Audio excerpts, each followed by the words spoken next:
সর্বনাশ করলে বকুল, আমি তো তোমার কোনো ক্ষতি করিনি। ওই বিল্লা, একদম আমার সামনে ইংরেজিতে গ্যাসমেট করে কথা বলবেন না তো। ওই সব ইংরেজিতে কথা বলে আপনি মেয়ের মায়ের মন বদলাতে পারলেন, আমাকে বলাতে পারবেন না। পিয়ালির সঙ্গে আপনার বিয়ে হওয়ার আগে আমি পিয়ালির গলা টিপে মেরে ফেলবো।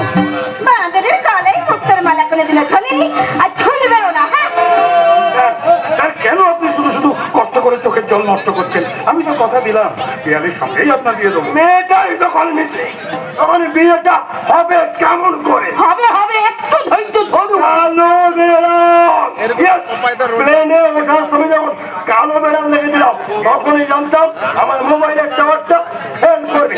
আর আমি আর দরকার নেই, প্লেন ফাঁকা দিয়ে দিন, আমি বাড়ি চলে যাবো। না, বিয়ে না করে আর কোনোদিন তুমি এই বাড়ির বাইরে পা রাখতে পারবে না। 30 বছর ধরে একটু একটু করে আমি এই স্বপ্নের প্রাসাদ তৈরি করেছি, আর এই প্রাসাদের চাবিকাঠি আছে তোমার কাছে। তাই তোমাকে নিয়ে এই শেফালি খেলবে এক নতুন খেলা, বা বন্দির খেলা। বন্দির খেলা।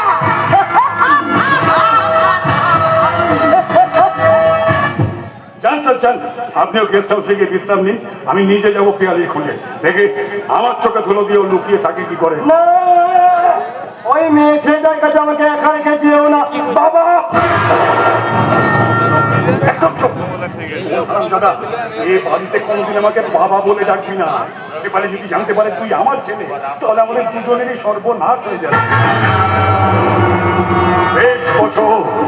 বেশ বছর ধরে আমিও একটা স্বপ্নের ভেলায় চলে বেঁচে বেড়াচ্ছি, আর সেই ভেলাতে ওই শেফালির কোনো জায়গা নেই। তারপর একদিন ওই ভেলাতে চেপেই আমি বিশ্বাস করে বাদশা হয়ে বলবো, আর তোকে বাড়ির জামাই বানিয়ে আমরা দুই পাপ কাটাই দিলে সমস্ত সম্পত্তিটা ভোগ দখল করবো।